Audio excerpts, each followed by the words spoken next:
Ok. Abra sua Bíblia em Apocalipse capítulo 2. Estamos caminhando pouco a pouco.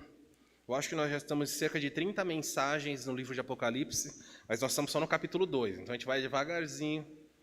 Antes de Jesus voltar, a gente termina esse livro, senão a gente vai no caminho falando, viu, não falei? Olha aqui o texto. Apocalipse 2, versículos, hoje vamos caminhar, estamos olhando aqui do 2 ao 18 ao 29, que é a história da igreja de Tiatira. Eu não vou ler todo o texto, porque nós precisamos avançar aí. Então o texto, todo o bloco diz e fala sobre comprometidos com o mundo. A igreja de Tiatira lutava com esse compromisso. Devo me associar às festas sindicais para vender? Devo me associar às orgias que acontecem na cidade para que eu possa ter uma vida financeira estável? E houve uma discussão muito grande. Cada igreja chegou à sua conclusão. A igreja de Éfeso disse não, o crente tem que romper com tudo. Era a igreja muito sólida. Aí a igreja de Esmirna não precisava fazer nada disso porque era perseguida, então não tinha problema. A igreja de Pérgamo era permissiva. Pode, qual é o problema nisso? E a igreja de Tiatira, ela não só era permissiva, para ela tudo era normal. A igreja de Tiatira, ela era comprometida, ela fazia associações com o mundo. Ela entrava em sociedade. O objetivo dos crentes em Tiatira estava relacionado a ter lucro. O que eu preciso fazer para ter lucro? Eu preciso me associar com quem? É o dilema atual de muitos crentes. Muitas pessoas estão associando-se como cristãos com coisas que não deveriam e falar, mas é a minha forma de ter sustento. Eu preciso ganhar assim. Como eu vou sobreviver sem isso? E por causa do comprometimento com o mundo, a fé, a vida espiritual vai sendo exaurida e as pessoas têm naufragado dia após dia. Para piorar a situação da igreja de Tiatira, surgiu uma mulher, nós vimos já o nome dela, ela foi chamada de Jezabel, mas não era Jezabel, e ela então, dentro da igreja, introduziu o ensino. Ela dizia, eu sou profetisa, e eu quero ser a voz de Deus para vocês. Podem se deitar com as prostitutas, podem ir nas festas e comer carne sacrificada aos ídolos, pode participar de tudo, não tem nenhum problema. Eu sou profetisa de Deus e estou ensinando vocês que não tem problema. Para que vocês saibam que não tem problema, alguns estudiosos acreditam que ela mesma se prostituía com pessoas da igreja, para ensinar. Então esse é o padrão de parte, não de toda a igreja, mas de parte da igreja de Tiatira. E aí Jesus disse, isso está errado, vocês estão tolerando essa mulher, Jezabel, vocês toleram que ela se declare profetisa, vocês estão tolerando que ela ensine, e nós vimos semana passada que a mulher pode ensinar, deve ensinar, mas no contexto bíblico da igreja, não fora, na igreja. O ensino é relacionado a filhos, a crianças e a mulheres. As mulheres não podem, a Bíblia proíbe claramente, sem nenhuma dúvida, não podem ensinar homens, não podem exercer a autoridade de homem. Ponto pacífico. É por isso que nas igrejas bíblicas você não vai encontrar pastora. Não existe pastora, porque pastor é uma autoridade espiritual. A pastora, você imagina uma mulher que é pastora na igreja, em casa ela é submissa ao seu marido, na igreja ela é autoridade sobre o seu marido. Eu já vi uma situação assustadora, em que acontecia exatamente isso. O marido na igreja era sujeito à esposa, então na igreja ela oprimia o marido. E quando saía para casa, ela falava, aqui eu não vou fazer nada, mas na igreja você vai ver. Isso é errado. Esposa de médico é médica? Esposa de advogado é advogada? Mas esposa de pastor é? Esse é o mundo. A gente passa na portaria do meu condomínio e um homem fala assim, boa noite, pastora. Eu fico doido. Eu já falei para ele fala para a Isa, boa noite, pastora. Eu falei, não é pastora não. Só se eu comprar ovelha e colocar no quintal aí, fora isso não é pastora não. Tudo bem? Isso não tem a ver com preconceito, não tem a ver com o intelecto da mulher. Muitas mulheres são intelectualmente mais preparadas que homens. Lembra que nós terminamos, eu vou seguir daqui. É a ordem da criação. Deus disse, a mulher não pode ensinar o homem porque Adão veio primeiro. Ponto. Não tem nada de machismo. Ele veio primeiro, ele é líder. 2. A mulher não deve ensinar o homem porque a mulher foi enganada pelo diabo. O homem não. O homem pecou porque quis, a mulher foi enganada. E se ela se tornar líder na igreja sobre homens, o diabo vai se aproximar novamente e vai derrubá-la de novo. E vai trazer tragédia para tudo. Não faça isso.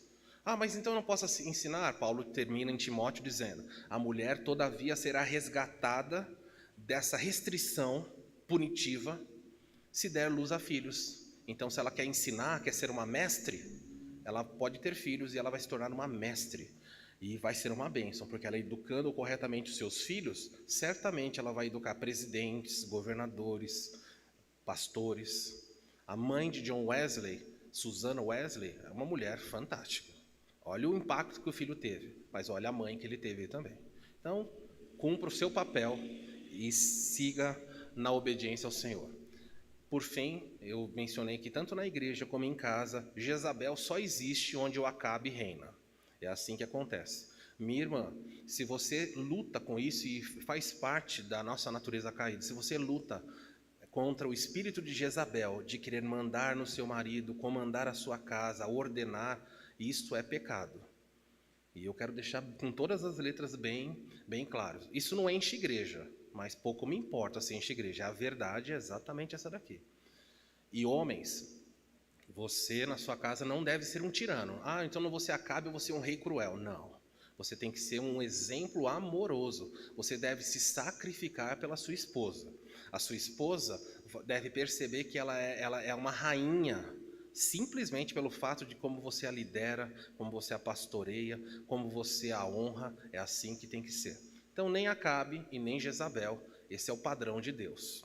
Vamos seguir daí, então, vamos ver o que acontece. Comprometidos com o mundo, e a pergunta é... Cláudia, está ligado aí? O fio da USB? Eu acho que não.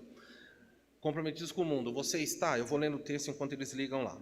Versículo 20. Tenho, porém, contra ti... Apocalipse 2:20. Tenho, porém, contra ti que toleras essa mulher, Jezabel, que a si mesmo se declara profetisa. Vocês toleram que não somente ela ensine, mas que seduza os meus servos a praticarem prostituição e a comerem coisas sacrificadas aos ídolos. Versículo 21, que é o texto dessa noite, diz: dei-lhe tempo para que se arrependesse. Ela, todavia, não quer arrepender-se da sua prostituição. É até aí o texto que eu vou nesta noite.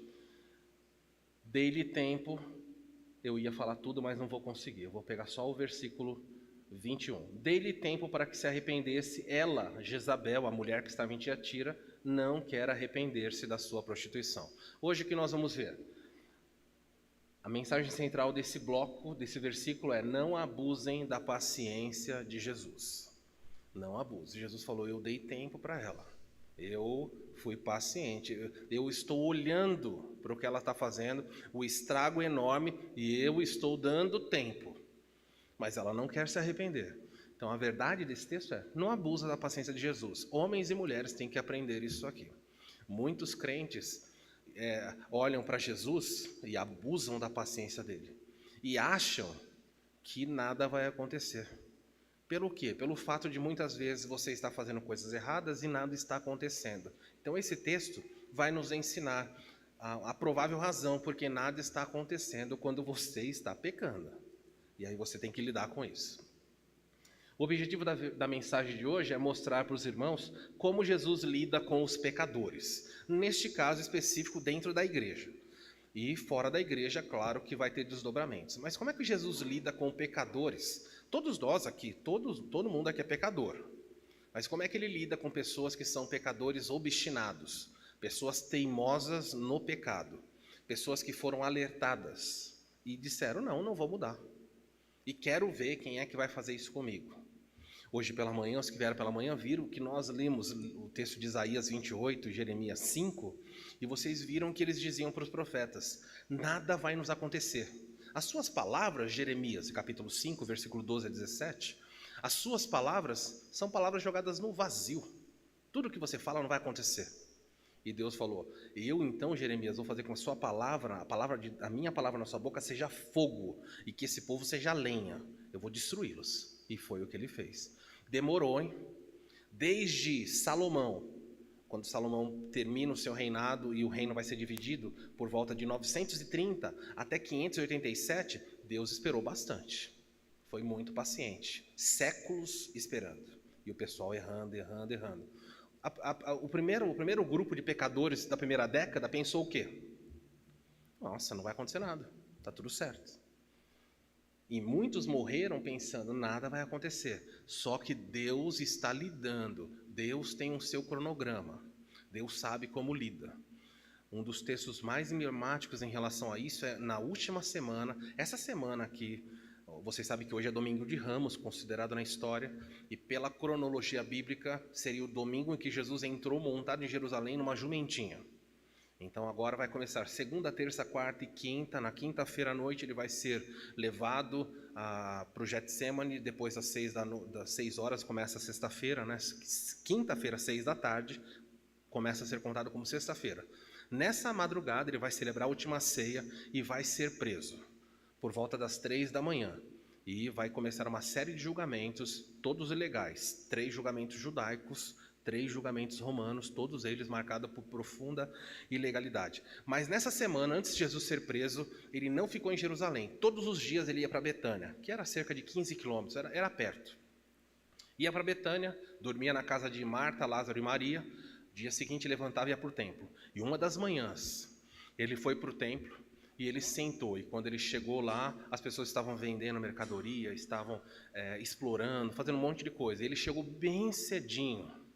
E ele sentou na escadaria do templo. E a minha Bíblia diz que ele começou a fazer um azorrague de cordas. Um azorrague é uma forma bonita de dizer chicote. Ele pegou 3 tiras de couro e começou a trançar. E ele foi trançando isso aí, ele ficou horas. Ele deve ter terminado de trançar por volta do meio-dia. Quase 4 horas trançando. Agora eu pergunto para vocês, Jesus faz alguma coisa que não seja bem feita? Não, o chicote dele ficou o chicote. E ele, ó. Pedro ficou olhando, os discípulos estão olhando ele trançando. Começaram a falar, será que Jesus vai montar uma barraca? Todo mundo começou a trançar chicote ali, batendo papo, e Jesus trançando, esticava. Tá bom, Pedro? Tá bom, Senhor, tá bonito. Quando o chicote ficou pronto, ele levantou e chicoteou todo mundo que estava vendendo. Por que ele não chicoteou quando ele chegou? Por que ele já não trouxe o chicote pronto pela manhã? Ele ficou pacientemente, o pessoal fazendo coisa errada e ele trançando o chicote. Aprenda com isso. Deus não abusa da paciência de Jesus, ele está olhando. E talvez hoje aqui, ele esteja olhando para pecadores obstinados e só está fazendo chicote. Você nunca sabe quando vai ser o último nó. Quando ficar pronto, acabou. Não adianta. Eu sei que você sabe que Jesus, ele se ira, mas faz com amor. Veja que ele não estava descontrolado. Ele não saiu gritando, ele fez o chicote e chicoteou. Ele bateu em pessoas. É o que a Bíblia diz. Mas outro dia a gente fala sobre isso. Eu só quero que você entenda o que é paciência. Não confunda paciência com alguém que compactua com o mal, que não liga. Vamos ver então as lições. Em primeiro lugar que você deve aprender no texto dessa noite, no versículo 21, é essa verdade aqui. Jesus concede tempo ao pecador para que este se arrependa. Uma verdade bem simples, não é difícil, está bem claro, bem facinho no versículo. Dei-lhe tempo para que se arrependesse. Como é que nós sabemos isso? Quem escreveu essas palavras foi o apóstolo João. Os teólogos, estudiosos da gramática grega, os teólogos debatem a respeito de quando foi que essa mulher foi avisada, porque Jesus está dizendo, eu dei tempo para ela, mas ela não quer se arrepender. Quando foi que o aviso foi dado? Alguns acreditam que o aviso foi dado pelo próprio João, que pastoreou a região da Ásia toda. João estava vivo agora, estava escrevendo na cidade de Éfeso. E talvez João, pessoalmente, disse para essa mulher, para com o que você está fazendo. Abandona esse pecado. Pare de agir assim. E talvez essa mulher disse, pode deixar, eu vou considerar. Olha, me dá um tempo, eu vou corrigir essas coisas que eu estou fazendo.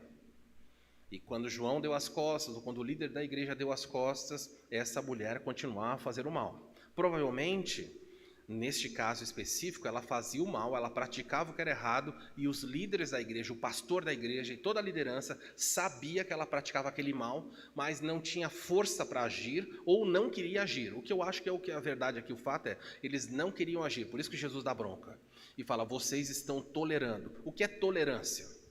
É desconhecimento? Eles viam o erro e toleravam. Deixa, vai. Ela é comerciante, ela tem muitos vínculos à cidade, vai que a gente exclui ou disciplina essa mulher, a gente vai ter muito prejuízo. Quem sabe o dízimo dela é muito alto. Então a igreja começou a tolerar o pecado, tolerar o pecado, tolerar o pecado. Jesus falou: eu dei tempo para ela.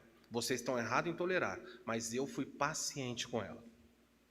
Dei-lhe tempo, vamos ver aí, o texto termina dizendo assim: mas ela não quer. Ficou claro, para Jesus não tem mais dúvida nenhuma. Eu fui paciente, mas ela não quer. O que fazer com o pecador?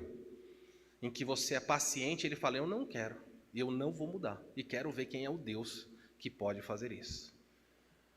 Algumas lições aí, eu quero mostrar 3 lições importantes e um alerta para os leitores desse texto. A primeira lição é essa aqui: Jesus é alguém bem, e eu fiz ênfase aí nessa palavra, Jesus é alguém muito, muito paciente. A paciência dele foi testada muitas vezes pelos discípulos. Olha, só de ter Pedro no grupo, você já sabe que Jesus era paciente demais. Pedro era para tirar qualquer um do sério. Eu leio os evangelhos e falo: não, Pedro, não, fica quieto, fica quieto. Ele vai e fala. Pedro sempre está falando. Dizem que se alguém anotasse as bobagens que Pedro falou, ia ter um 4º evangelho, as tolices de Pedro, só coisa que ele falou. Tinha coisa que Jesus nem respondia mais. Jesus disse assim, quando o jovem rico falou: mestre, bom mestre, o que eu devo fazer para ir para o céu? E Jesus falou: é simples. Você conhece os mandamentos? O jovem disse: claro, conheço todos. Desde criança, eu não só conheço, mas pratico todos. Jesus falou: uau! Todos os 10 mandamentos? Todos. Desde criança, não é que é adulto não, desde pequenininho. Honro meu pai e minha mãe. Nunca cobicei. Nunca dei falso testemunho. Jesus falou: meu Deus, meu eu, você é quase a 4ª pessoa do quarteto da Trindade, né? Eu sei lá como a gente vai chamar, do quadrado celestial. Esse é muito bom, jovem. Então só falta uma coisinha só. O jovem brilhou os olhos. Mestre, só uma coisa para ter vida eterna? Está lá em Marcos 17, 10, 17.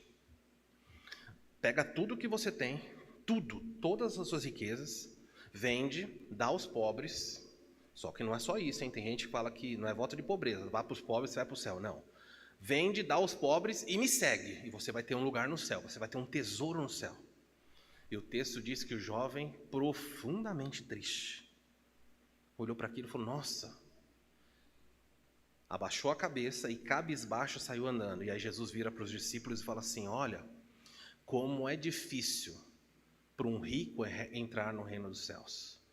E Pedro ficou olhando para aquilo, e aí Jesus fala: é mais fácil um camelo passar por um fundo de uma agulha, e camelo é o animal, hein? Por favor.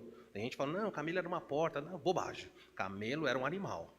Então Jesus está falando assim: é mais fácil um animal, um elefante, passar dentro daquele buraquinho, do que um rico, ou melhor, do que alguém que ama as riquezas, porque quando ele fala de rico é isso, alguém que ama as riquezas chegar no céu.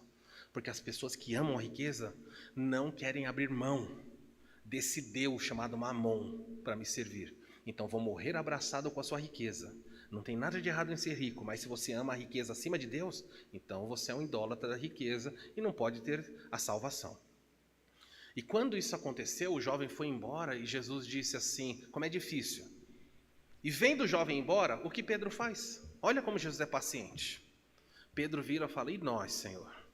Ele viu o homem indo embora. Então Pedro vira, na frente de todo mundo, fala: Senhor, ele não vai ser salvo? Jesus falou: não.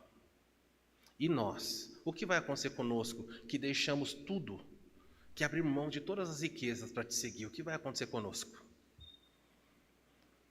Pedro abriu mão de tudo para seguir Jesus? Em João capítulo 21, ele fala: eu vou voltar a pescar. Sabe o que ele continuava tendo? Uma empresa de pesca. Ele tinha barco. Ele deixou família para andar com Jesus? Não, ele tinha sua esposa.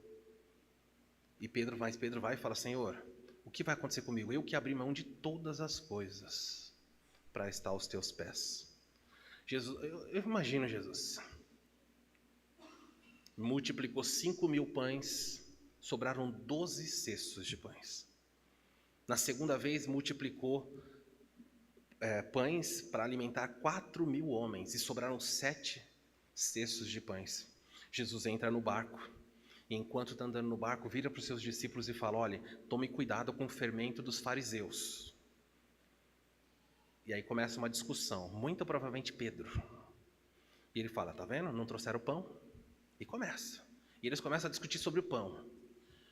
Gente, Jesus em Marcos 8 fala assim: até quando vocês vão ter o coração endurecido? Será que vocês não entendem? E vocês não viram o que eu fiz? Quantas coisas eu multipliquei? Vocês acham que eu estou falando de pão? E eles continuaram a discutir sobre pão.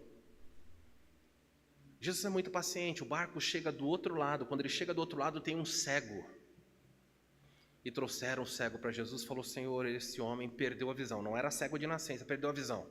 Jesus pega a saliva, aplica nos olhos do cego. E quando ele tira a mão, o cego abre os olhos. Jesus fala: você está vendo? E o cego fala assim: olha, falar a verdade, eu estou vendo, mas eu estou vendo os homens como árvores. Está tudo embaçado, Jesus, assim. Não... Já foi no oculista, que a pessoa fica mudando? Está melhor esse ou aquele? Fica passando as lentes, sabe? O cego olhou e falou: eu vejo homens como árvores. Como é que ele sabia que era uma árvore? Que ele não era um cego de nascença. Estava embaçado. Sabe o que Jesus fez? Jesus colocou a mão de novo sobre ele, e quando tirou, agora ele estava enxergando perfeito. E o que eu já ouvi de bobagem sobre esse texto: Jesus estava muito cansado, então ele não pôs poder suficiente. Ele pôs a primeira vez, não deu certo, ele agora vai, e aí vai. Isso é bobagem. O que Jesus estava ensinando? Vocês, discípulos, são como esse cego. Eu faço as coisas, mas vocês veem tudo embaçado. Tudo embaçado, mas eu não vou desistir de vocês. Eu vou continuar colocando a mão sobre vocês, até que vocês vejam tudo nítido. Ele é paciente ou não? Ele é muito paciente. É legal pensar em Pedro e tudo mais, mas pensa na sua vida. Não pensa em ninguém agora. Ele é paciente com você? Meu Deus, meu Senhor. Vocês têm sorte de eu não ser Deus. Eu não chamava nenhum de vocês. Sabe? Tudo condenado. Não vai salvar ninguém. O que você agrega para o reino? Qual é o seu valor? Eu salvaria Paulo, Lutero, não pensaria. Salvaria vários. Mas você, o que você agrega? Ele fala coisas para você, você muda. Ele é paciente com você. Ele ensina coisas. Todo domingo, toda semana ele ensina, e você, muitas vezes, eu e você, continuamos a errar. Ele fala assim: olha, controla a sua língua. E o que acontece? Você continua descendo a língua nas pessoas. Ele é paciente. Ele fala para você: não deixe de congregar. Vá à igreja. Vou de vez em quando. E ele é paciente com você. Ele é paciente com o seu casamento. Ele é paciente com as suas finanças. Ele é paciente com tantas coisas. Por isso que a ênfase na palavra. Aprenda que Jesus, ele é bem. Eu não sei que palavra colocar aqui. A palavra, ele é enormemente. Eu não sei que palavra, como exagerar isso. Como, Marli?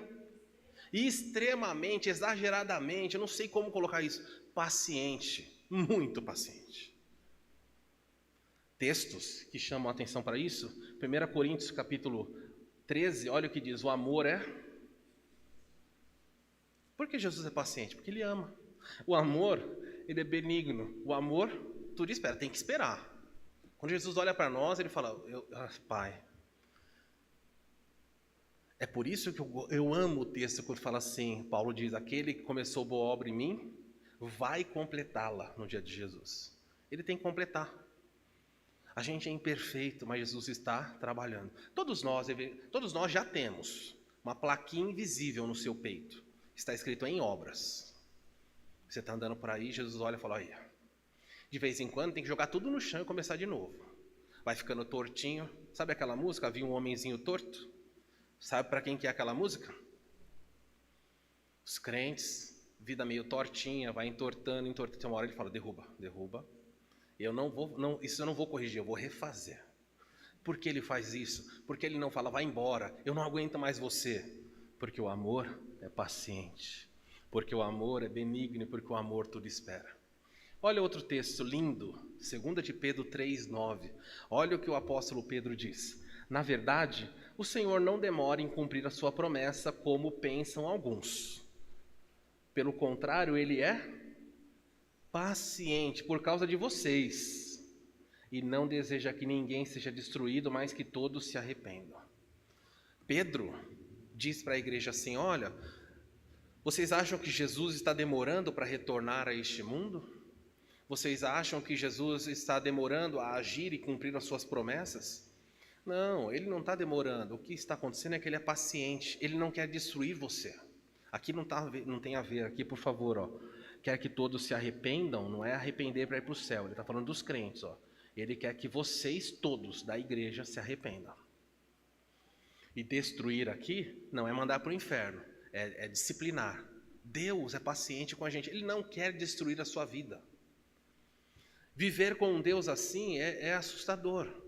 Graças a Deus, a sua bondade. Quando o povo saiu do Egito e Deus começou a andar com eles por meio de uma nuvem e por meio de uma coluna de fogo, o povo falou: Deus, habite conosco. Então foi feito no meio do deserto um tabernáculo. Foi uma enorme tenda feita de couro. Deus falou assim: olha, façam essa tenda, esse tabernáculo. Eu vou tabernacular com vocês. Eu vou habitar no meio do arraial. Então, no centro do acampamento de 2 milhões de judeus, havia o tabernáculo e era a presença de Deus. A nuvem da glória de Deus estava ali. O fogo ficava ali. E Deus falou assim: sede santos porque eu sou santo. Aí você vai ter o livro de Levítico, que vai falar sobre as leis de pureza. E o povo falou: Deus, é uma honra ter o Senhor entre nós. Só que Deus avisou: eu não vou viver, eu não posso viver no meio da impureza. Não, fica tranquilo, Deus. Pode vir habitar aqui. E o que acontecia? O povo começou a murmurar nas tendas. O povo começou a praguejar: esse Deus está aí, mas em todo dia a gente só comendo pão, maná. Cadê carne? Ai, que saudade das cebolas do Egito. Esse Deus. Só que eles não falavam em público, eles falavam aonde? Nas tendas. Em cada tenda havia reclamação. Haviam pessoas murmurando, estavam sendo libertas do Egito e estavam murmurando. Nada a ver com a igreja, né? Estamos indo rumo ao céu. Você já murmurou alguma vez? Que o Senhor não me dá aumento. Olha a casa que eu tenho. Olha os problemas que tá louco. Só que você faz isso no seu coração e vai reclamando. E quando o povo de Israel fez isso, e Deus vê todas as coisas, ele se irou. Ele demorou, mas ele se irou. Então ele falou assim: serpentes, entrem nas tendas. E no deserto, serpentes começaram a vir por baixo da areia, entravam e picavam as pessoas. Não tinha para onde fugir. E Deus começou a matar. E Moisés foi consultar a Deus, e Deus falou assim: esse povo está pecando. Eu não convivo com a iniquidade. Eles vão morrer. Santificai-vos, porque eles vão morrer. Há uma hora que o povo de Israel não quer mais que Deus fique ali. Porque ele falou: nós todos vamos morrer. Não dá para ficar com Deus santo. Agora, no caso da igreja, agrava a situação, porque Deus não está entre nós, mas Deus está em nós. Você é o tabernáculo. Então, quando você sai durante a semana, quando você assiste alguma coisa e os seus olhos estão vendo, é o tabernáculo de Deus que está sendo profanado. Então você tem que tomar cuidado, porque o nosso Deus é um Deus extremamente paciente. Mas ele faz isso porque ele não quer que você seja destruído, mas que todos se arrependam. O problema do crente é que quando nada acontece, ele fala: bom, como é que um filho olha para um pai e fala: nossa, eu faço um monte de coisa, meu pai não fala nada. Alguém vem e fala: toma cuidado com seu pai. A pessoa fala: para com isso, meu pai está velho, não vai fazer nada. Eu já fiz um monte de vezes isso aí, ele nunca falou nada. E acham que Deus é assim. Ele não liga mais, está tudo certo. Existe uma segunda lição. Primeiro fato é que Jesus é bem paciente. Dei-lhe tempo para que se arrependesse. Segunda lição do texto é que a paciência de Jesus, apesar dele ser muito paciente, a paciência dele tem um objetivo. Na igreja de Tiatira ele diz: dei-lhe tempo para quê? Qual o objetivo dele? Ele queria que Jezabel se arrependesse. E deixa eu dizer para vocês, antes que vocês pensem assim, há uma discussão sobre se essa Jezabel nessa igreja era crente ou não era crente. Há uma briga aqui. Ela era como a Jezabel do Antigo Testamento, que ela estava em Israel, mas era Ciro, fenícia, não é? Era filho de um rei sidônio. Ela não era do povo, mas estava dentro do povo. Mas nesse caso aqui, me parece que essa Jezabel era crente. Ah, pastor, estava desanimado. Eu tinha certeza que mulher cristã não era Jezabel. Eu tinha certeza que essa mulher era do mundo. Olha, tá lá. Se é ou não é, eu vou lidar como sendo, porque ele está falando de um problema dentro da igreja. Vocês estão tolerando essa Jezabel que tem feito essas coisas. Vejam, a paciência de Jesus tem por objetivo o arrependimento. É por isso que ele espera. Quando você e eu erramos, ele espera, porque ele quer que você se arrependa. Ele quer que você mude. Não é que ele quer que ele não liga. Graças a Deus que ele não nos pune toda vez que nós erramos. Não ia parar de cair raio do céu. Você pisou fora da linha, ele, bum, tá com raio. Ele espera. Porque ele quer que você chegue ao arrependimento. Olha só, em 2 de Pedro 3,15 é dito assim: lembrem-se de que a paciência do nosso Senhor permite que as pessoas sejam salvas. É paciência.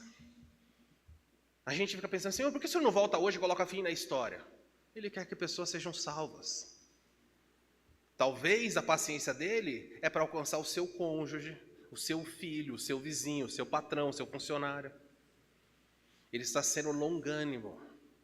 E acontece que as pessoas confundem a longanimidade, essa longa paciência dele, com fraqueza. E isso é uma tolice. Lembre-se, Pedro diz, que a paciência dele permite que as pessoas sejam salvas. Olha um outro texto. Dê-lhe tempo para que se arrependesse. De novo aqui, o foco dele é esse. Então Deus tem sempre um foco objetivo. Quando ele não pune rapidamente, ele tem um objetivo. Não ache que ele é fraco. Nós nem sempre entendemos o tempo dele. Sabe por quê? Às vezes, dois crentes fazem o mesmo pecado, Deus disciplina um rapidamente, e o outro vai deixando. Por quê? Como os dois irmãos pensariam a respeito disso? Dois filhos estão em casa, ambos fazem a mesma coisa, o pai repreende e disciplina um imediatamente, o outro vai deixando fazer. Como é que você chamaria isso? Pode falar. Não, isso é injusto. Eu saí, a guilhotina cai. O outro está fazendo um monte de casa, nada acontece. Por que ele faz isso? Anota aí, vou te dar a resposta, você nunca mais perguntar. A resposta é simples. Não sei. Viu? Eu não tenho a menor ideia. Porque ele pega dois filhos que cometem o mesmo pecado. E um ele disciplina na hora, e o outro ele é longânimo. Eu não sei. Não sei.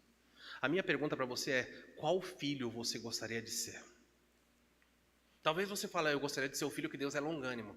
Mas o filho que é restaurado rápido, disciplinado rápido, é o filho que restaura rápido. O outro que é longânimo, ele vai tropeçando, vai vivendo no erro, até que Deus, por alguma razão, vai. Eu não sei por que ele faz isso.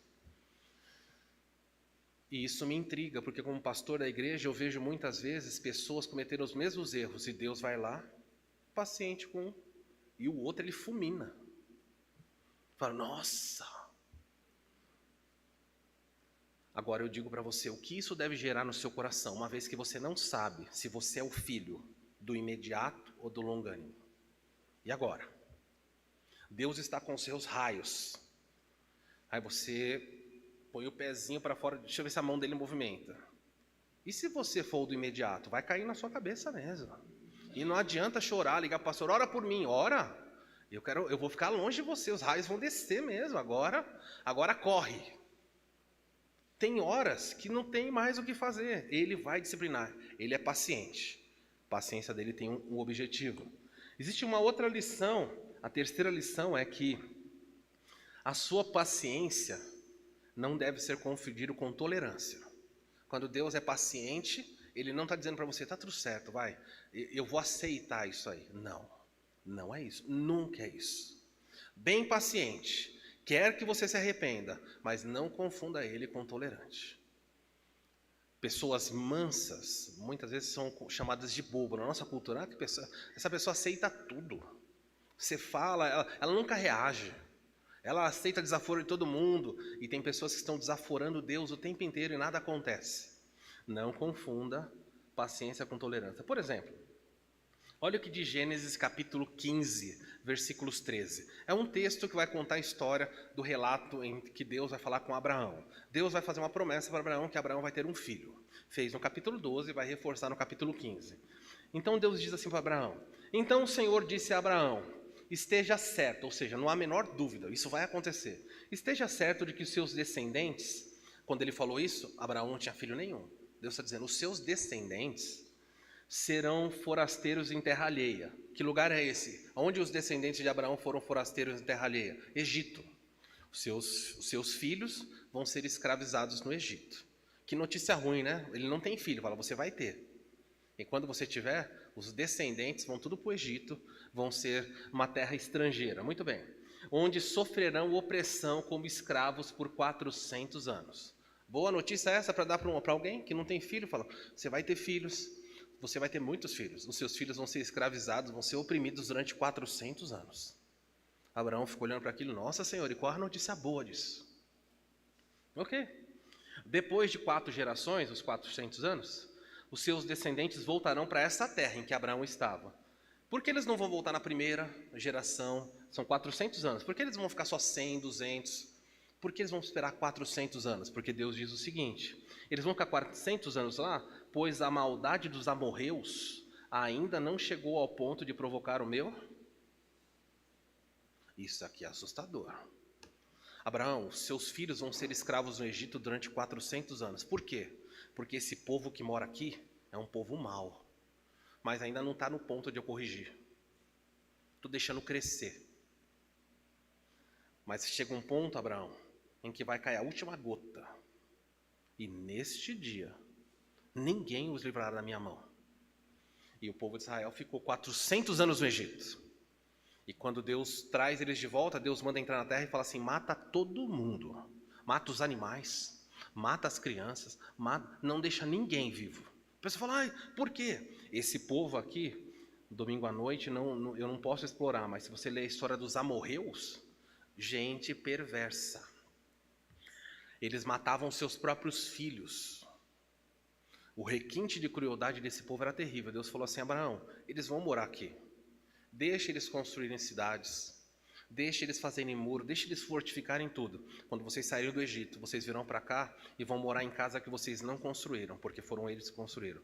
Vão receber frutos e plantação que vocês não plantaram. Eles vão trabalhar e vão arar a terra durante 400 anos. E quando a maldade deles chegou no ponto, e aí então agora eu desço para disciplinar. Preste atenção, porque isso é um aviso muito importante. Talvez, se você é um crente e me ouve aqui presencialmente ou na internet, e você está vivendo no pecado e nada acontece com você, a resposta pode estar aqui, ó. Ainda não. A diferença de Deus e os pais, não é? O filho está fazendo uma coisa errada, o pai fala, vou contar até 3. Deus não faz isso. 1, e o filho, então, vou desobedecer à vontade. Eu só vou entrar quando chegar o 3. Deus não faz isso. Às vezes Deus conta até 100, sem falar para você. E às vezes Ele não conta nada, Ele já manda o raio. Você não sabe. Então, se você está vivendo no pecado, deliberadamente, saiba que você, se você é um crente, Deus ainda não fez nada, porque talvez você ainda não chegou no ponto de provocar este castigo. Mas quando você provocar, o autor de Hebreus diz, terrível coisa é cair nas mãos do Deus vivo. O autor de Hebreus diz, Deus é fogo, e Ele é fogo consumidor. Cair nas mãos dEle é assustador. Então não brinca com Ele. Não fique achando que Ele é um Deus que não sabe, Ele sabe todas as coisas.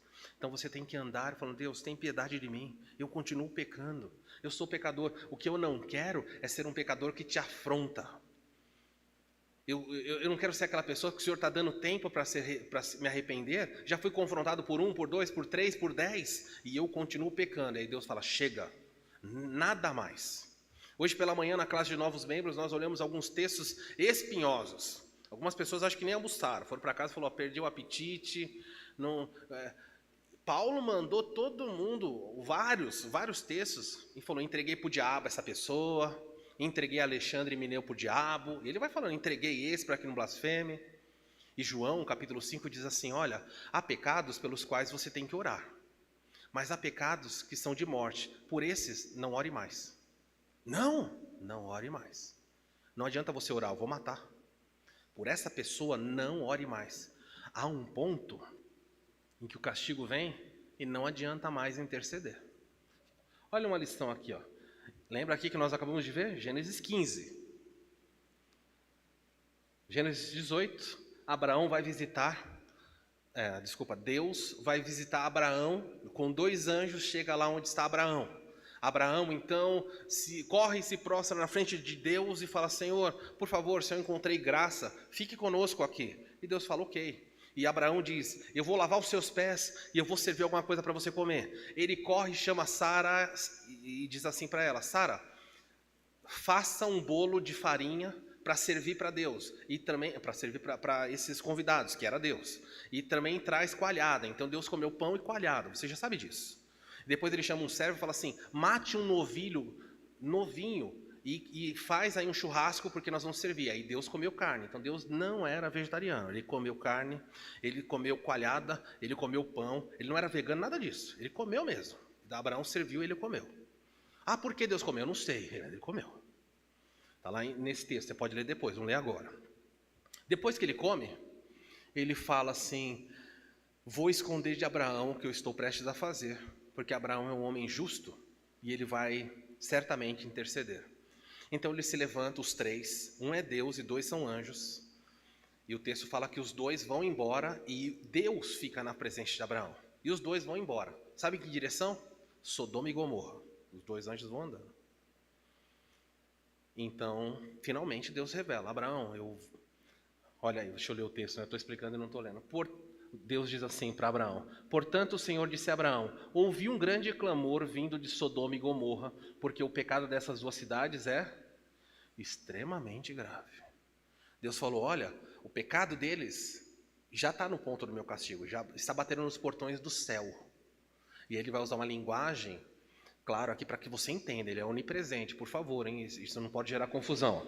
Descerei para investigar. Fala, mas ele é Deus, vai descer para investigar? Ele está usando para Abraão, dizendo, Abraão, estou indo até lá para ver se de fato o que eles estão fazendo é isso mesmo.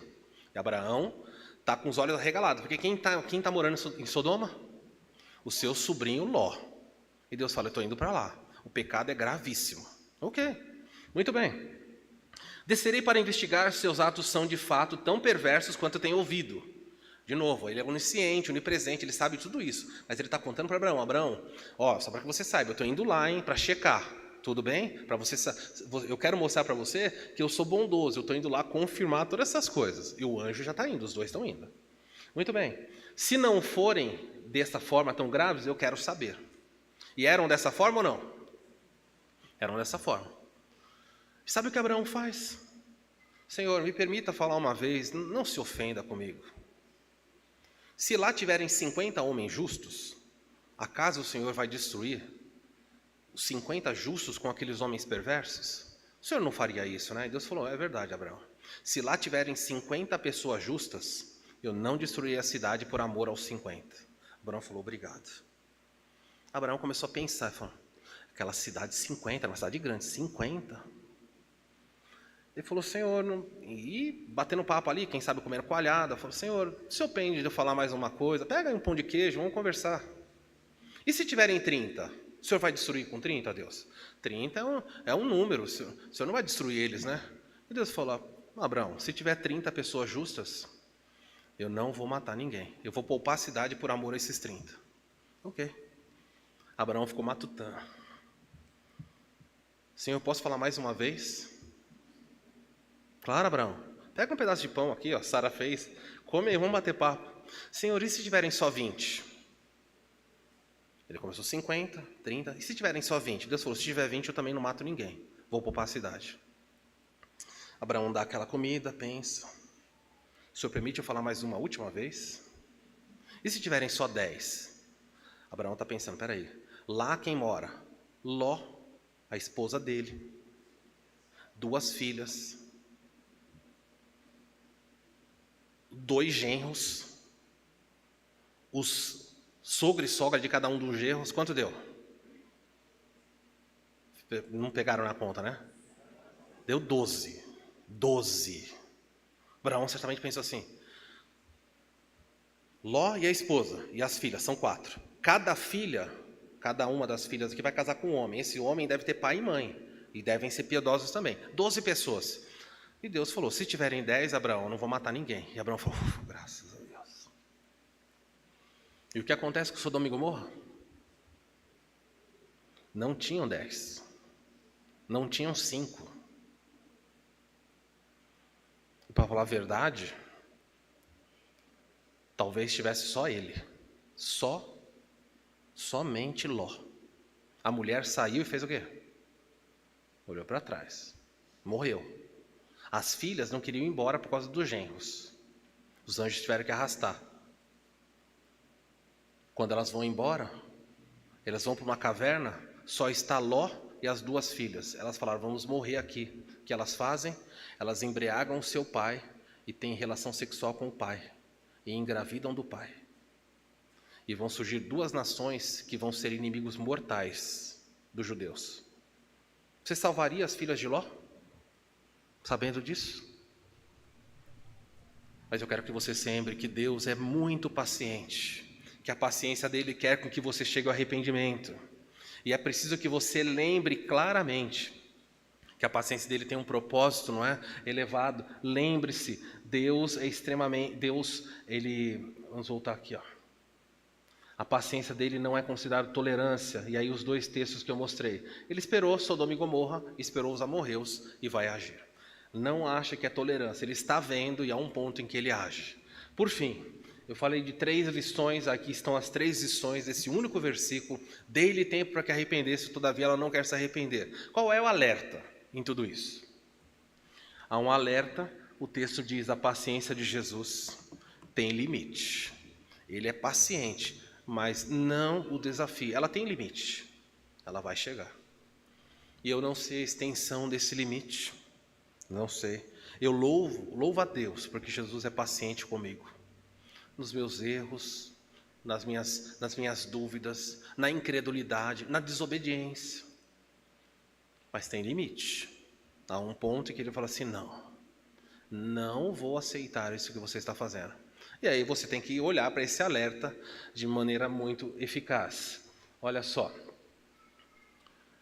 Em Números capítulo 14, versículo 18, diz assim: o Senhor é muito paciente e grande em fidelidade. Ele perdoa a iniquidade e a rebelião, se bem que não deixa o pecado.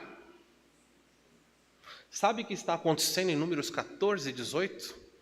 Não dá tempo de fazer todas as conexões aqui. Eu adoraria ficar juntando esses fios para você entender todo o panorama. Eles acabaram de voltar. Moisés mandou 12 espias entrar na terra prometida. E eles voltam. 10 dão um relato dizendo: a terra é linda, mas os homens dessa terra são homens gigantes. Nós somos gafanhotos aos olhos dele. E Josué e Caleb dizem: não tenho medo. O nosso Deus está conosco. Vamos entrar, vamos vencer. Não desobedeçam a Deus. E o povo decide apedrejar Moisés, Josué e Caleb. O povo falou: vamos matar esses homens e vamos voltar para o Egito. E quando eles decidem matar Moisés, o texto fala que a glória de Deus aparece em cima do tabernáculo. E Deus fala para o povo, fala diretamente para Moisés: Moisés, saia do meu caminho. Moisés está na frente do povo. Ele fala assim: se afaste, eu vou matar todo o povo, todo. E de você eu farei um povo muito mais numeroso do que esse. Eu vou destruir todo mundo. O que ele está falando? Ele falou: Moisés, saia. Moisés ficou parado na frente. Você sabe? Não, Senhor.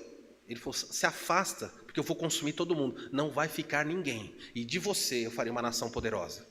Sabe o que Moisés faz? Depois de ver o povo reclamando, murmurando, reclamando, e Moisés fala: Senhor, não faças isso. O Senhor é um Deus muito paciente e a sua fidelidade é enorme. Os egípcios vão ouvir o que o Senhor fez com esse povo e vão zombar de ti, dizendo: olha, o Deus de Israel tirou eles do Egito, prometendo uma terra, mas não conseguiu levar eles para lá. O Deus de Israel é um Deus fraco. Senhor, por amor ao teu nome, não faça isso, não deixe acontecer. Senhor, perdoa. E Deus então faz o quê? Ele perdoa a iniquidade e a rebelião. É isso que ele está falando, se bem que não deixa o pecado sem punição. Ele falou: Moisés, porque você intercedeu por eles, eu vou atender o seu pedido, eu vou perdoar o pecado do povo, e vou perdoar a rebelião deles. Mas o pecado deles tem que ser punido. Todas as pessoas com mais de 20 anos vão morrer no deserto. Voltem para o deserto. Vocês entraram, os espias ficaram 40 dias na terra. Para cada dia que eles ficarem, é um ano andando no deserto. Então vocês deem meia volta, andem pelo deserto mais 40 anos. Todas as pessoas com mais de 20 anos vão cair mortas no deserto, porque eles me desafiaram. Ele é paciente, mas a paciência dele tem limite. Todos vão morrer. E Moisés falou: ok, Deus. E Deus disse: com exceção de Josué e Caleb. Josué e Caleb não vão morrer porque foram fiéis a mim. Voltem para o deserto. O povo, depois de ouvir o que Moisés falou, lamentou. Ah, Deus nos perdoa. Onde estávamos com a cabeça? Desobedecemos ao Senhor. Pela manhã seguinte eles acordaram e disseram: vamos conquistar a terra que o Senhor nos deu. Moisés falou: não vão. Deus não está mais com vocês. Não, vamos conquistar. Deus certamente fará. Moisés falou: não vão. Agora é tarde demais. Ele tinha dito para ir, vocês não foram. Agora ele falou: vai para o deserto. Não, vamos conquistar. Eles entraram na terra, desceram dos midianitas, dos amorreus e mataram todos. E o povo fez o quê? Voltou para o deserto e andou mais 40 anos na terra. Porque Deus é paciente, mas a paciência dele tem limite. Quando a mão dele se volta, não há quem te livre.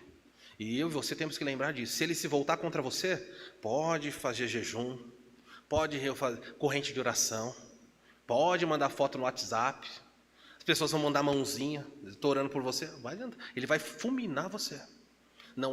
O texto fala que não há quem o livre. Quem é que pode deter a minha mão se ele agir?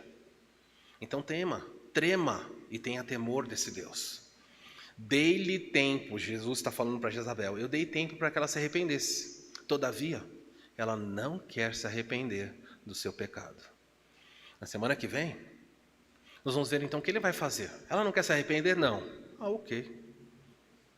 Então, já que ela não quer se arrepender, eu vou respeitar o livre-arbítrio dela, porque afinal de contas ela tem livre-arbítrio, né? Eu falei uma coisa, ela não quer obedecer. Semana que vem, nós veremos o que Deus fará com Jezabel na igreja, com os seguidores de Jezabel e com os filhos. Os filhos são os discípulos, aqueles que vão surgir disso. Para terminarmos aí, as aplicações, como aplicar esse texto à nossa vida. Se você é crente e vive no pecado, mesmo após ser advertido, preste atenção, se você é crente, está aqui ou nos assistindo e vive no pecado, deliberadamente, todos nós pecamos, mas se alguém disse, para com isso, abandone esse pecado, e você fala, não, vou continuar, ok, olha lá. Se você faz isso depois de ser advertido e nada lhe acontece, Jesus está lhe dando tempo para se arrepender. Cuidado, seu tempo está acabando. O chicote está sendo feito. Não brinca com ele. Não há como deter a sua mão. Você pode pedir para ele parar, falar, Senhor, eu me arrependo. Então ele desfaz o chicote e vai na outra direção. Não queira Deus por seu inimigo. Ele sabe onde tocar. Na história de Jacó lutando com o anjo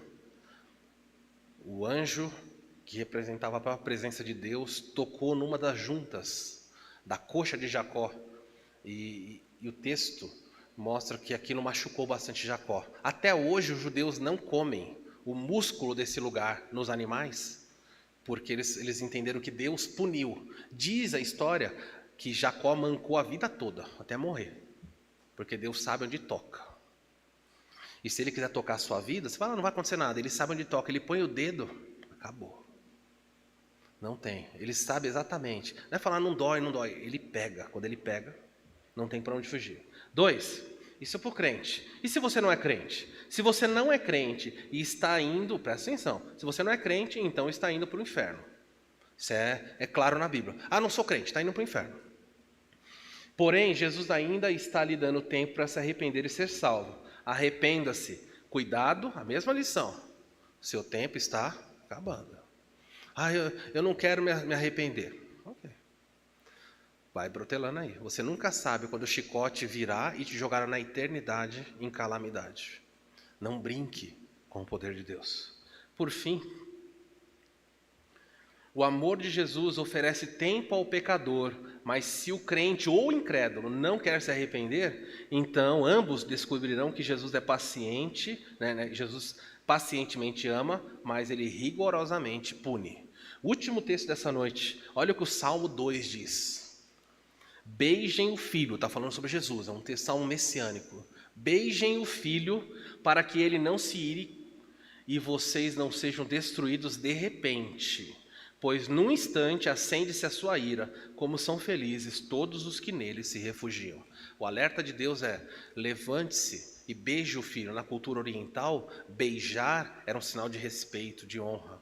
Vá até Jesus, faça as pazes, beije-o, honre-o, porque a ira dele em muito pouco tempo vai se acender contra esse mundo. E vocês verão, a partir do capítulo 4, o que é essa ira se acendendo. Tudo que nós estamos vendo aqui são as igrejas. Quando ele parar de lidar com as igrejas, vamos ver como ele lida com o mundo. E então aí nós vamos entender como é importante estar em paz com o Filho. Vamos orar.